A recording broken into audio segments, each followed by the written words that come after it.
Welcome back, everyone, to Talking Talent. This is episode number 5. I'm here with an exceptional talent, National Master Evan Rabin, and I'm excited for you to be on the show. How does it feel to be here? Thank you so much. It's more than my pleasure to be here. Awesome. I know that you're always busy, always running around helping kids and getting new programs started, so we're glad you can make time in your busy schedule.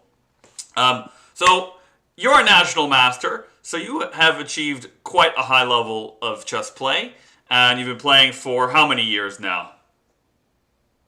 Played since I was 7, so Wow. about quite a while. All right, what got you into chess? So my brother and my dad actually taught me how to play, and then I quickly joined the program at the Churchill School that Shanaz Kennedy was running, still is actually running Wow. years later. And just played my first tournament 2 months after I learned how to move the pieces. Month after that, I went to the Nationals Yeah. in Peoria, Illinois, and pretty much never looked back.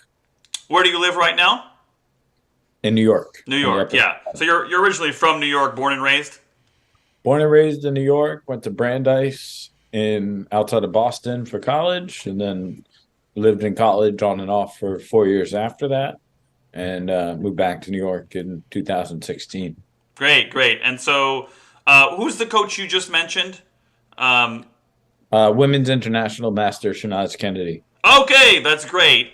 And so she inspired you to get good at chess.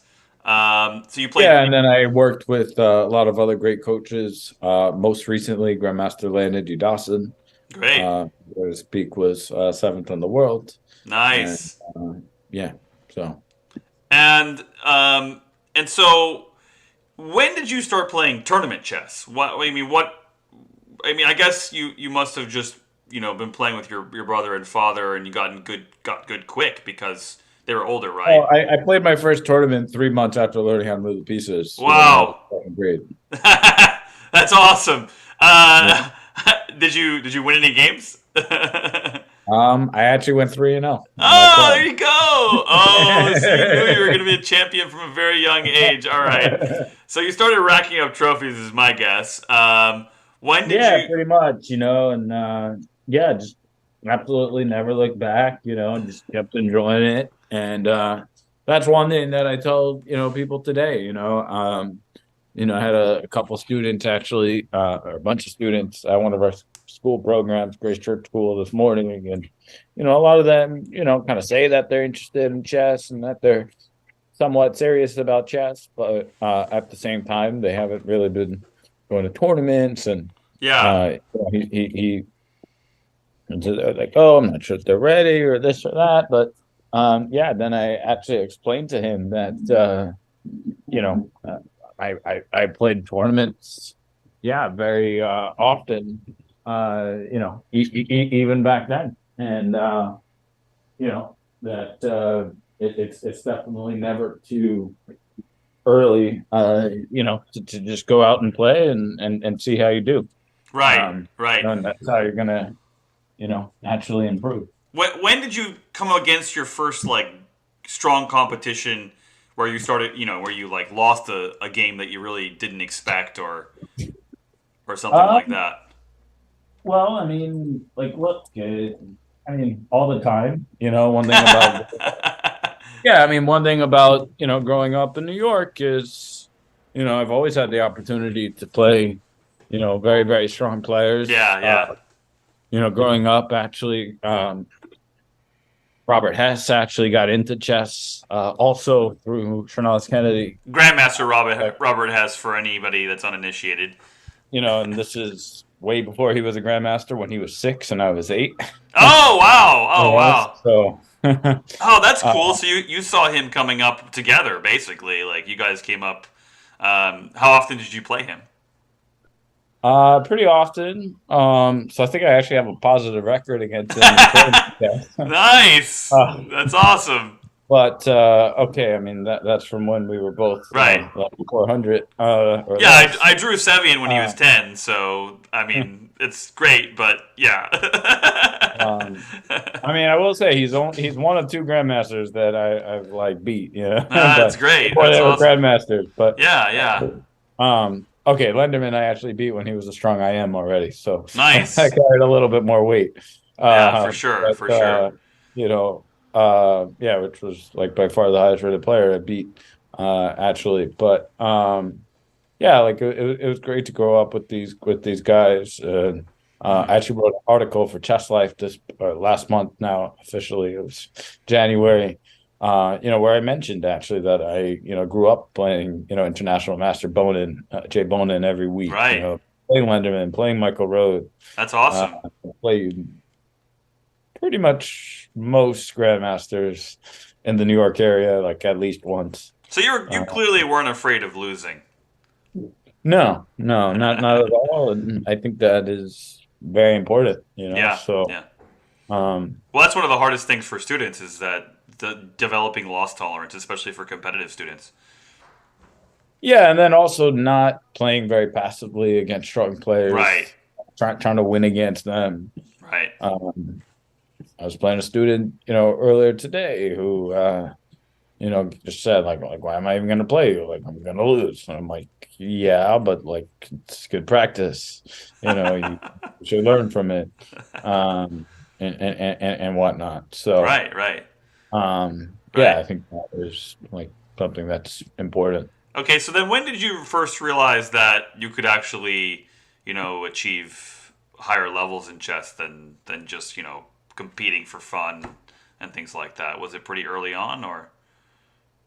Yeah, I mean, it was fairly gradual. Of course, I'm still not strong enough to make a living teaching chess. I mean, playing chess. Right. To manage a bunch of programs, Yeah, how and many people can actually do that though, right? Like there's only pretty much the top 10 yeah, yeah, exactly. So in the world. the mortals have to get jobs. Yeah. So I mean, even like some very strong players that I know, Right. are either outside of the chess world. I have a podcast, for instance, as well, Yeah, as shout out your probably podcast. Yeah. know. Shout it out. But most of the grandmasters, for instance, who have been on there, are not professional chess players. Right, right. Today, Grandmaster Pascal Charbonneau is, in finance. Grandmaster Patrick Wolf is in finance. And then the grandmasters who have been on my podcast who are chess professionals, almost all of them are teaching professionals. Right. Grandmaster Magesh Panganathan, Grandmaster Mac Molnar, Grandmaster Alec Fishbein is in finance. Right. So yeah, I mean, almost all of them are either, like, I think the one grandmaster who I've had on my podcast is a professional player who actually is in the top 10, is like MBL, other than Right. him. Okay, maybe Nigel Schwartz, I think at one point was, Yeah. obviously, so yes, very few of them, but yes, Nigel Schwartz also was top. I think he was third in the world. That actually makes me think you probably could make a very short list of people in history. It's probably less than like 150 max, like if people in history that have made their living from chess. And even like, former Purely. world champions, right? Like we're Yeah. doctors. Right, right. Yeah. Yeah, So, yeah. that said, I forget who I was actually talking to recently. I was talking to one like strong grandmaster recently, and he basically said that nowadays you kind of can't be like a top player and have a full-time job. You Right. just can't. You can't. No. Back then, like, yeah, I think like Lasker was a psychologist. People back then were able to. Nowadays, obviously, you can't. There is one player that is. Who is that? Hikaru. He has a full-time job. He's doing That's true. chess, but he's streaming, and he has to burn tons of hours doing the streaming to keep up his living. I mean, he's making a great living from it, but but yeah, it's almost impossible. I agree with you. I mean, That's true. It's crazy the amount of hours they have to work to keep up their top level. He lives actually, I guess, close to you now, right? In the LA area. Kind of. I think he's in Miami most of the time. But yeah, Oh, he maybe. was out here for a little while. Yeah, I actually did a little. I helped at an event with him. That was pretty fun. Um, but yeah, let's get back to you though. When did you become a national master? So I was 20 and I was at Brandeis at the time, my Okay. sophomore year. Oh wow. So that's. I mean, in modern terms, that's late, right? Yeah, yeah, Kids are definitely. becoming national masters at like 10. Absolutely. But still, how did it feel? It felt great. It was something that I was working for a while. At the time I've been, very, very close. I think like a lot of players, I was 21.99 and then I was like, oh, Right. One moment, Evan. Hold on 1 second. These dogs are going crazy. I unplugged my headphones. My bad.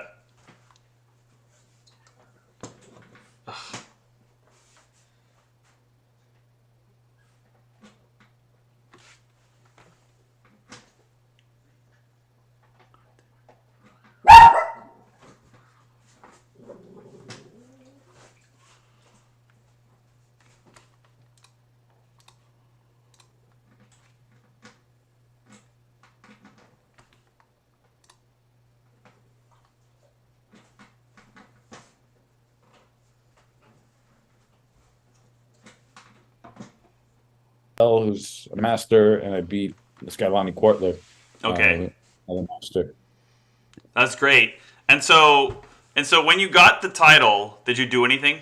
Did you like go out and party, Uh, get I don't excited? remember. I mean, I remember like obviously being very happy. Yeah. I think I actually like back then when I used to play at the Marshall, Right. I would almost always go out to like eat afterwards. So I Right. think oh no, but this was actually in Westchester. No, actually, now that I think about it, I actually went out to a diner with Leaf and my friend Jerry Graham, who I in fact just saw a couple of minutes ago tonight. Nice. We do a monthly blitz tournament in an Indian restaurant. That's Actually, great. And so then now, what a lot of people know about you in the chess world, but anybody outside the chess world may not know just at first glance, is that you're incredibly prolific with your programs at schools. So your yep. school programs are just incredible. I mean, you're just starting new programs pretty much every single day. And when did you first like think, I can make a living from this. I can actually, do chess and teach chess for a living. I mean, a long time ago, actually, in some ways, Hmm. I had plenty of teachers, as a kid who, had full-time jobs, of course, in the chess world, or enough that they made their income, through it. So, yeah, it's always, been something that I knew was a possibility. Yeah. That said, and I did, by the way, teach chess for the first time when I was 12. So Wow. a long time ago. That's great. Obviously, it wasn't full time then, but yeah, it was teaching an hour or two a week. At my school. Shanaz Kennedy actually hired me. Wow. And soon when I was in high school, she actually hired me as an assistant in a couple different schools that she runs programs in, her camps. And then over the summers, it was a great way to make extra income. As I would teach in camps, I worked for USA Chess, doing camps all around the country. Also did some work for Shanaz as well, some private students here and there. Great. Then basically worked in corporate America for several years. Although before that, I worked in chess in the schools in New York, a big nonprofit for Right. 6 months. Learned a lot about teaching chess there. And then basically in 2017, I was doing my first company actually that did sales for startups. And it was okay. It was fun, but not so lucrative. And I was teaching chess on the side, and I was about to get another sales job in corporate. And I basically said, you know what, I'll sell chess for 2 months and see what happens. And Oh in those wow, 2 months, we got into 14 schools. So wow. I had 10 instructors on the team. So yeah, so we did a lot in 2 months, and pretty much since then it's been a no-brainer to continue. And then you didn't look back. Is that when you started Premier Chess, or did that come Yeah, later? exactly. Wow. So so really like, you were just doing it as an in between thing, and then Pretty much. it just blew up into a full time. I mean, better than Pretty a full much. time job in my opinion. Like, I mean, it's a lot more than full time, Look, it's yeah, 11:26. I'm working. right, So right, right. So yeah, this show is sponsored by 1000 GM, the nonprofit that started in California and has had a few tournaments in the East and in St. Louis. So their mission is to promote chess and create an ecosystem for chess, Hmm. right? For players that are titled players so they can make money, and then also for up and coming talent to get their titles and make their norms. So Hmm. as as a like big time Scholastic player, like you're definitely one of the top Scholastic uh, programs in the country. What does an organization like 1000 GM need to do, right? What do they need to do to be able to provide for these this upcoming talent? What kind of advice I even would you give 1000 GM?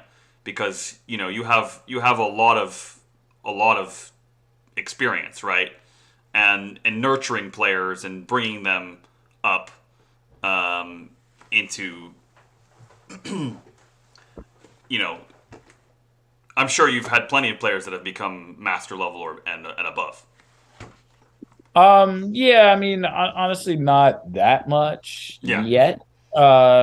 You know, that said, I mean, like for instance, I was actually recently surprised playing at the Marshall Chess Club for the first time in many years, and yeah, this kid Neil, who was with us in the beginning of the company in 2017, he was in first grade back then, and now he's in sixth grade, and he's 1800. Right. So that was definitely pretty impressive, but. And I definitely would not take all the credit. I mean, worked with other coaches, Yeah. since and whatnot, but definitely felt cool. Someone actually asked me on our Facebook page the other day, how many masters, we raised. And frankly, that's not our objective. I Hmm. always tell people our target market is actually not chess players. Right. Our target market is businesses and schools and individuals that want to learn business and life lessons through the game. So that's our main task. Okay, that's Yeah, great. we do have Grandmaster Mark Baragua, for instance, on our team, who is more Yeah. than willing to take masters on as clients to take them to the next level. But a large majority, are new organizations and schools that just want to take chess to the next level. Right, right. And then just all the benefits that chess has for these kids' lives, right? I mean, like you just mentioned, teaching them these skills through the game. Um, yeah, but people like you are super important for the entire pipeline, right? The more kids and students that are playing, the more masters and grandmasters that America will produce, right? Like, and other countries, of course. Um, Exactly. but without the baseline, without the numbers, and the general popularity in the wider culture, it's not going to we're not going to produce like India or China, right? Keeping up with countries with say like India has like a billion a billion people entering the middle class, right? I mean, no, sorry, 250 million, a billion people in the whole country, but 250 million entering the middle class. That's like the size of the entire, that's almost the same population as the U.S. So, um, what will people like you have to do to keep up? I guess that's an interesting question. I think it's just continuing, working as a team, growing. Yeah, My good friend Shelby Lorman, who I know you know, yeah, likes to say all the time, rather than fight for each slice, grow the pie. right, So there are a lot of chess companies, for instance, that, see everyone as competition, right, kind of like vouch for students and things like that. I don't see it as that. I view almost every chess company out there as a close partnership. And I do actually take pride in having a lot of joint partnerships. right. We have Ready Set Chess in Brooklyn. We have one with Tri-State Chess in New York. We have one uh, uh, with Alton Chess Academy down in Tampa. We've done a lot with Sunil Wearmantry's National Scholastic Chess Foundation. For anybody that doesn't know, Sunil is one of the biggest classic players in America. He was the coach of Hikaru originally, and just has done incredible stuff for the chess community. Also happens to be Hikaru's stepfather. But Oh yeah, yes. that's right. Yeah, yeah, that's true. His stepfather. That does help, right? um, yeah, the last time I actually saw Hikaru in person was in getting dinner with him and Sunil and a few others back in 2019 in Florida in Oh Sunrise. yeah. Yeah. All right, all right. So let's wrap this segment up, though. I appreciate you going into some of your background and then the current stuff you're working on. Before we do, though, do you want to tell anybody where they can get a hold of you if they're inspired to start programs in their schools or anything like that? Yeah, I appreciate that. So, yeah, I mean, for one, just a little bit more, Premier Chess, we do have 50 instructors on our team. We pretty much do school programs, corporate classes, and private lessons, camps, tournaments, etc., all around the country, plus virtually around the world. Yeah, you could obviously check out premierchess.com, or you could email me, Evan at premierchess.com. Would love certainly to be in touch. All right, great. That's wait, keep one more time with your email so they can email you just in case. Yep, that's Evan, EVAN at premierchess.com. All right, thanks, Evan. I appreciate that. So let's transition to our next segment that I'm excited about. Your assessment of one of the top talent in the United States. Of course, this is not exclusive. There's a ton of great talent coming up. So anybody else that's not picked, don't get offended. Yeah, so I mean, look, one of the things about growing up in New York is I could truly say I've seen almost not every, but many of the chess talents out there grow. I've been good friends with for many years with, Grandmaster Mark Arnold. I've known him actually since he was in second grade. We actually also went to the same synagogue together. Wow. In addition to being like friends in the chess world. And it was actually kind of funny because he was 2 years younger. Yeah. Still is 2 years younger. I actually somewhat helped him get his job in the hedge fund world now. Nice. Introduced him actually to the guy who got him the job, pretty much. So this guy, Evan Katz, who's about an 1800 player. He is in the hedge fund world. But anyway, so yeah, actually back then, we were in fourth grade, he was in second grade, and literally the fourth graders at Hebrew school saw me like talking to him almost every week. Wow. And they like made fun of me, like, why are you talking to the second grader? And I said, I guarantee all of you, this kid is way smarter than any of us. That's funny. So yeah, I mean, I grew up with him. I grew up with Robert Hess, Right, you right. know, a lot of these grandmasters who don't even play chess anymore. Yeah.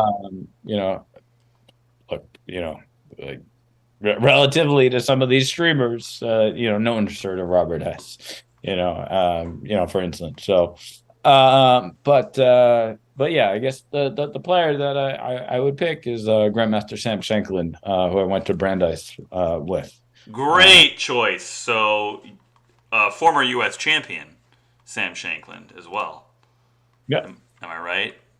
in 2018, maybe something like that. I Yeah. should, but I know, I was right? We have Google at our fingertips. I was actually right though. He won the U.S. championship in 2018. 2018. Nice job. Wait a second. A chess player with a memory. All right. So why would you pick Sam as one of the top talent in the United States? I mean, he's definitely obviously been up there for a while.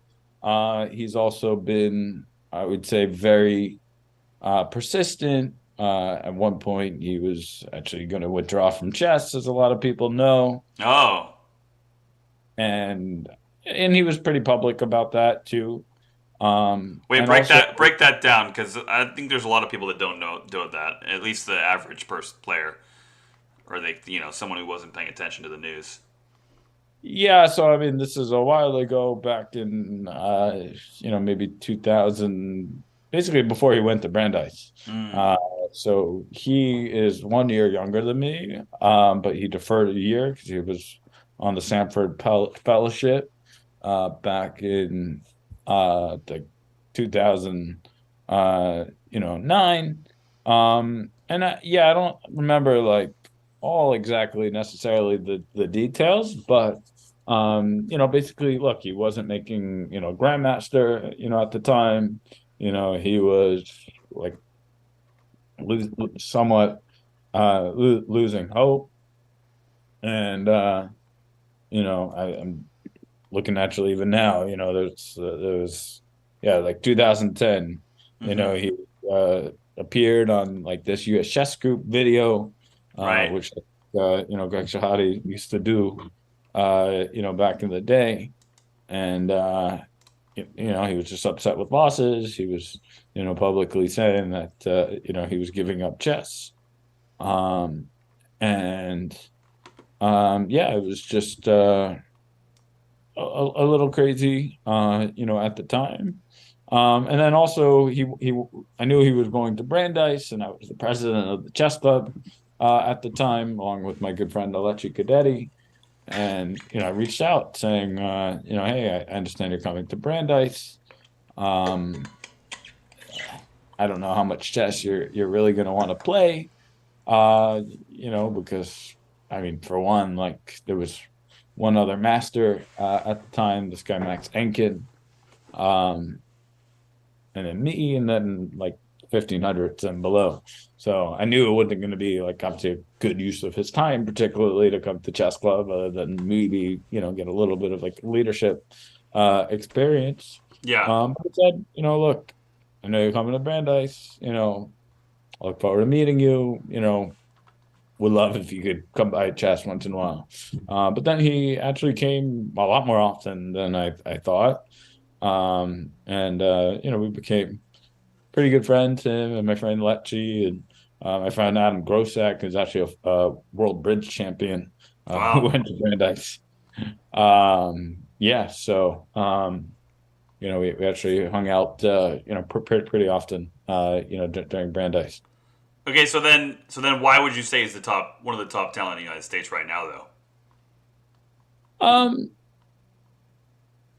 of course, by rating, he's up there. It's easy, He, yeah. he Yeah. also won a U.S. championship, in Right. 2018. That's definitely the cream of the crop, of course, when it comes to tournaments. Um, Yeah, and you know, especially the field that he won in. right. And the other thing too that, part of the reason I pick him is, yes, of course, with like Hikaru, for instance, Right. he's has lived in the U.S. since he was 2, so he's like for sure American. But look, essentially, the fact is he was not born in the U.S. Shanklin, there's literally 100%. He's a U.S. player. Right. Hikaru definitely is too, for sure. I also know Hikaru, I would say, as an acquaintance. Right. Shanklin, I know him as a friend. Right. Right. So what can you say we should look for for his future in U.S. chess for Shanklin? So it's a little hard to say. I mean, I wouldn't say I follow him, Right. exactly as closely, or I don't really talk to him all the time, anymore.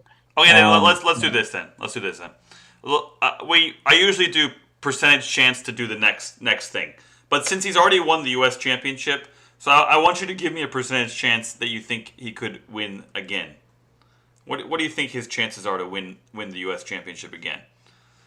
And it's just a guess because obviously none of us can predict the future. So I would say over 50% that he'll win okay, the okay. championship. Oh, that's good. I was gonna go 30 because the U.S. He's 27-10 Yeah, FIDE, yeah, I know. obviously, very strong, and he's 31 in the world. So, yeah, I mean, I think it's relatively high.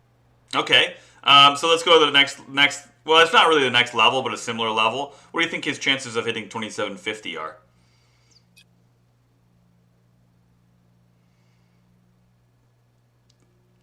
Also around 50%. Okay, yeah, I think that's super fair. That's super fair because it takes a lot of luck as well.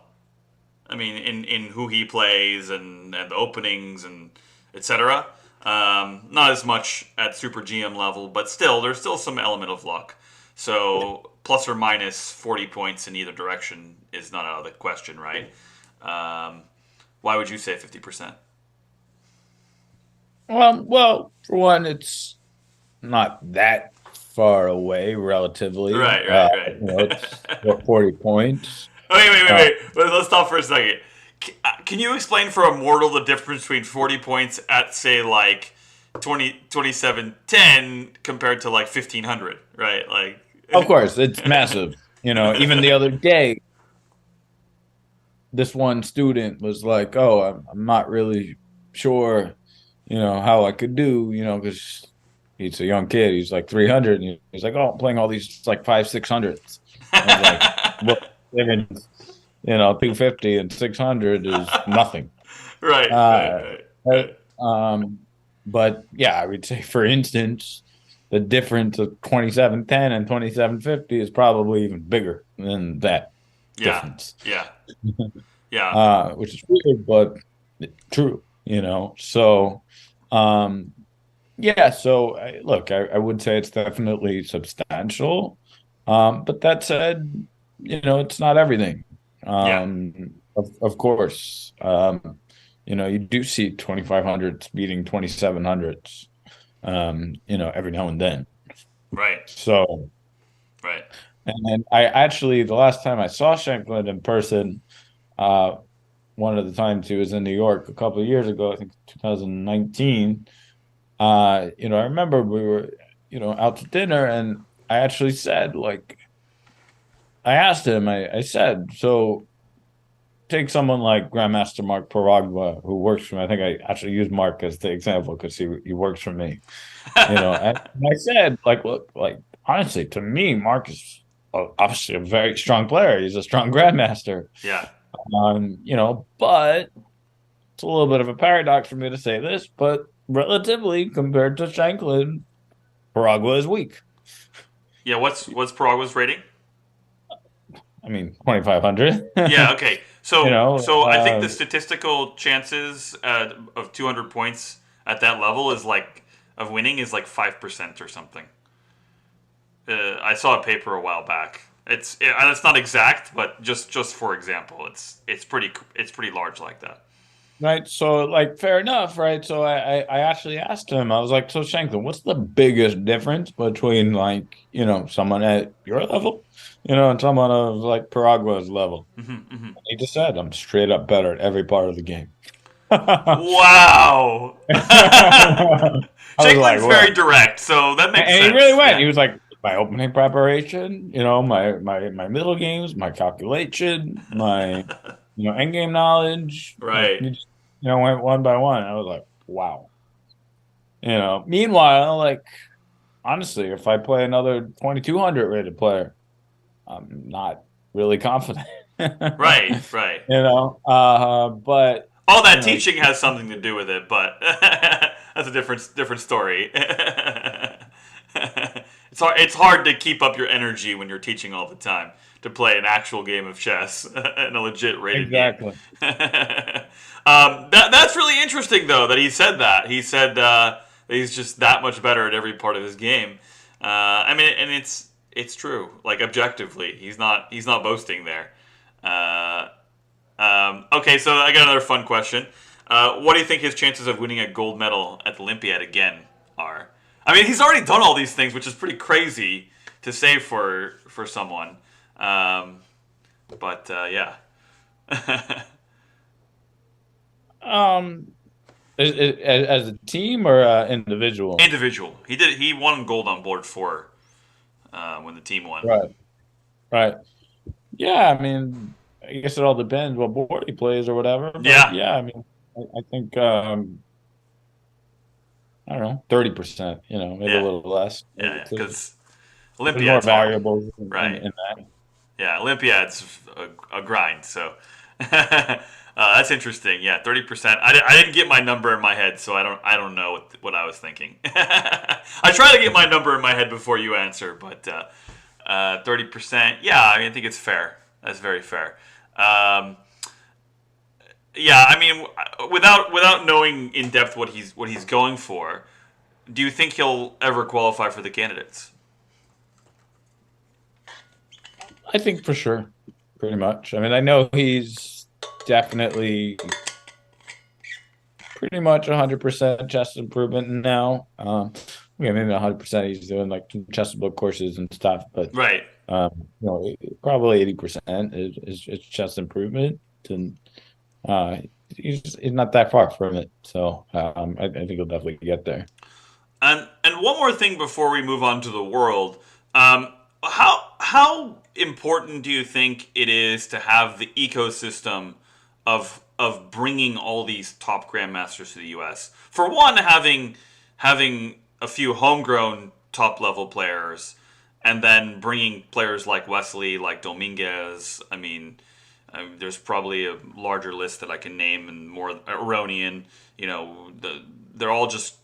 I mean, we're just bringing them over, and we're just making a stronger and stronger community. How important do you think that is to Shanklin's growth? I think that it's probably not. Well, no, not now I think about it, it is pretty important. I was going to say, well, actually, no, sorry. Thinking about it a little bit more, specifically people coming over, Mm-hmm. I don't think is that important Mm-hmm. for him.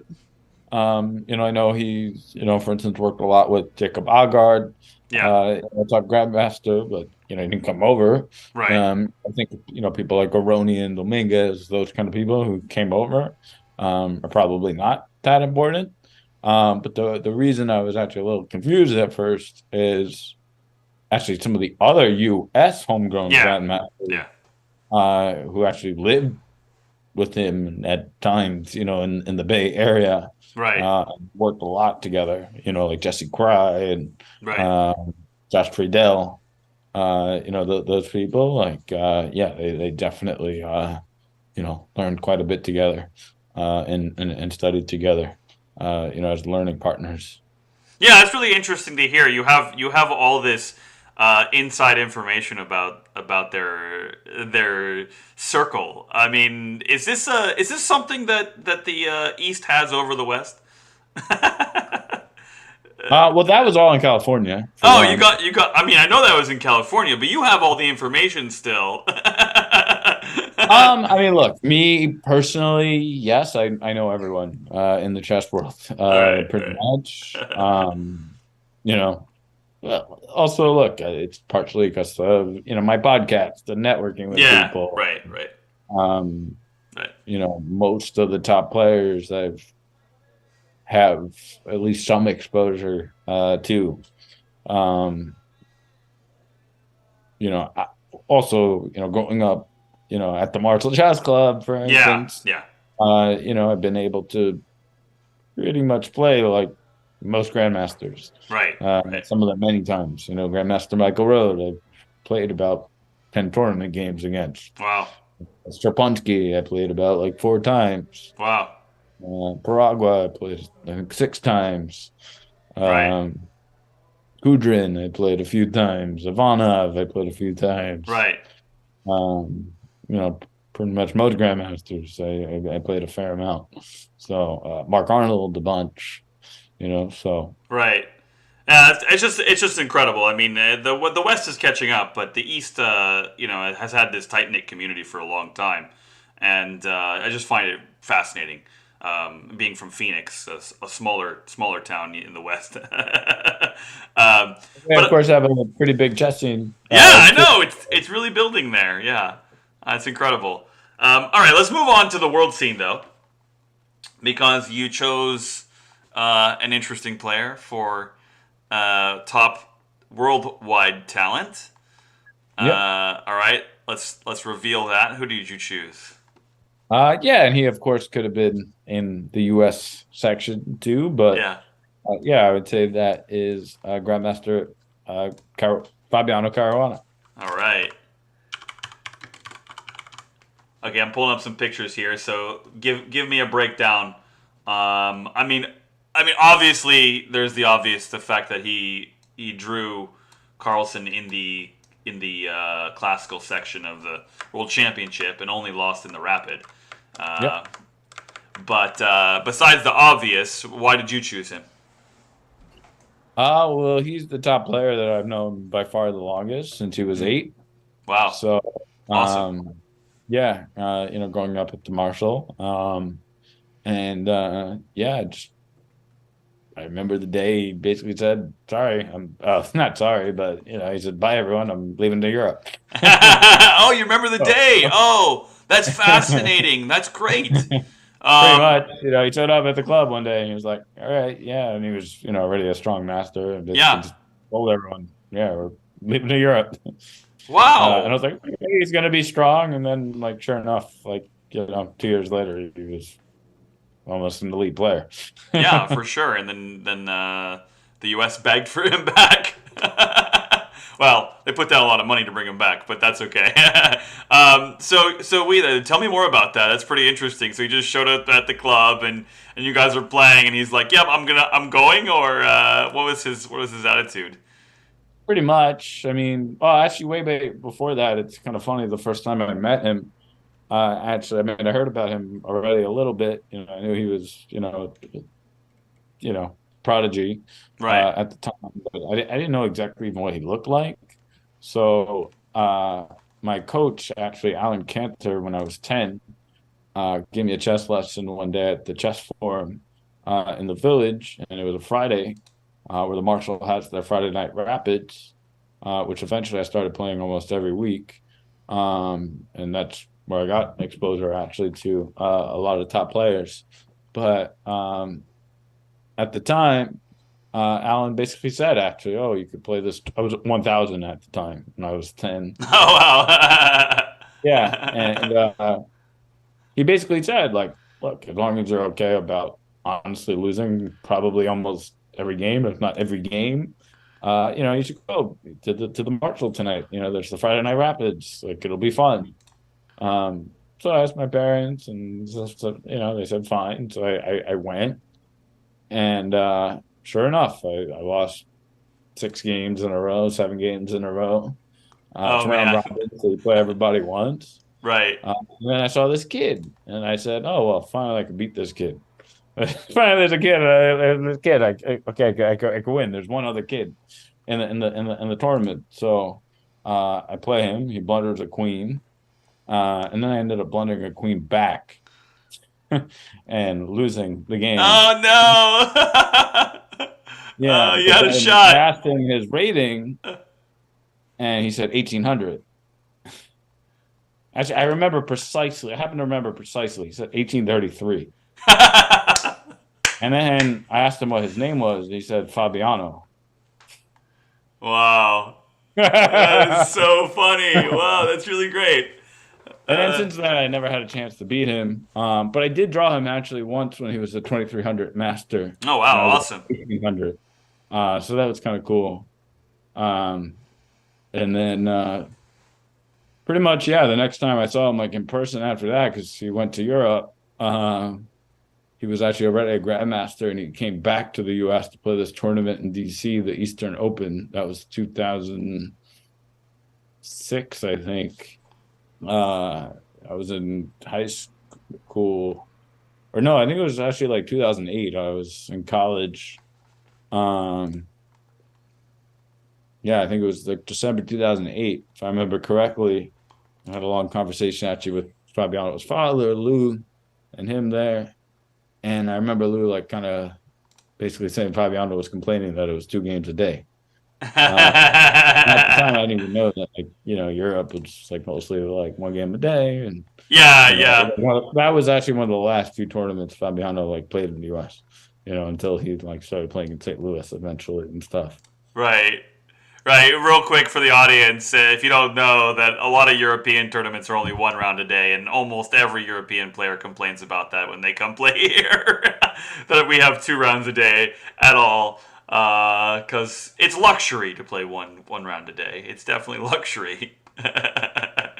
uh, Definitely. that's excellent. So yeah, I appreciate that story. That's super interesting.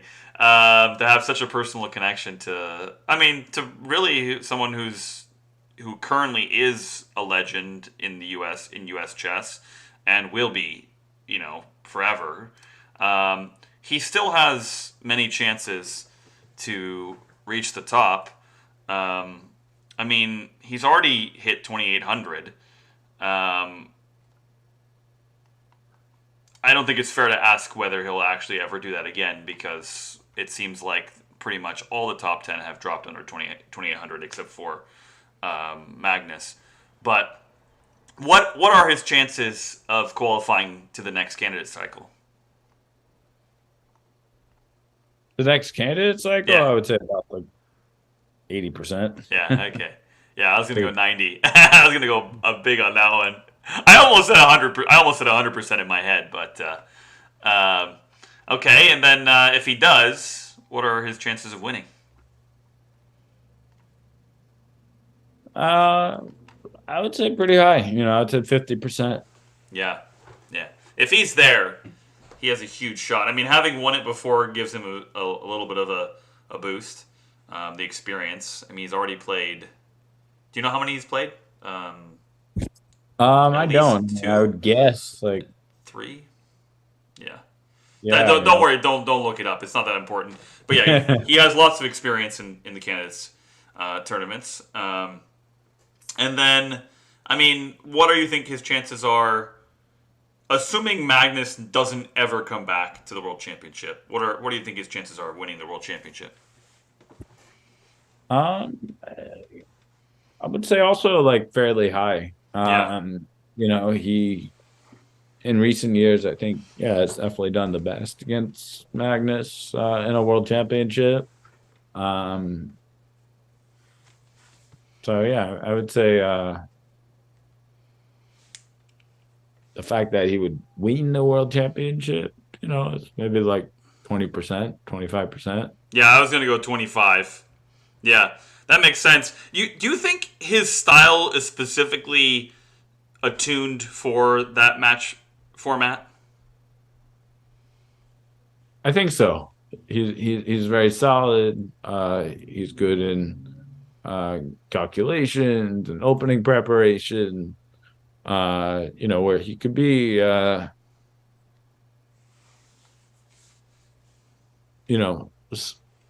he's universal. Actually, recently James Canty was on the Perpetual Chess podcast. Right. And, he talked a lot about actually how Caruana was a universal player. Right. which is very important to, and that's something Lenderman has, actually kind of drilled into me at one point. Right. Lenderman actually gave me a homework assignment essentially once, where he said, to go over Mikhail Tal's games.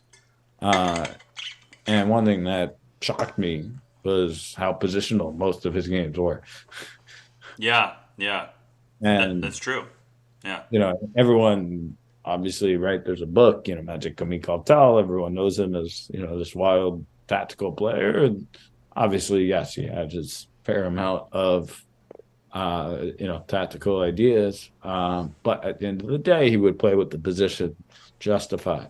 Yeah. Uh, and this was actually after Lenderman was helping me analyze one of my games, and basically, I went for some tactical idea for pretty much no reason when it was just not justified.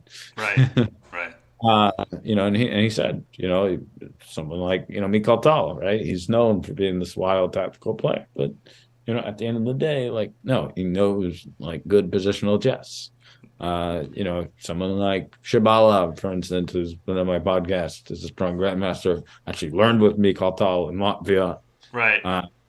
But also, he has a very good positional understanding of chess. You don't see it necessarily as much as, some other, top grandmasters. And it does, by the way, occasionally cause problems, for someone like Shabalov. There's a reason you don't see him, necessarily in the elite as much, because other areas of his games look relatively a little weaker. Again, I find this paradoxical sometimes, criticizing, Right. players. Shabalov will beat me, 10 out of 11 or more. So, but, Yeah. in the relative basis, right?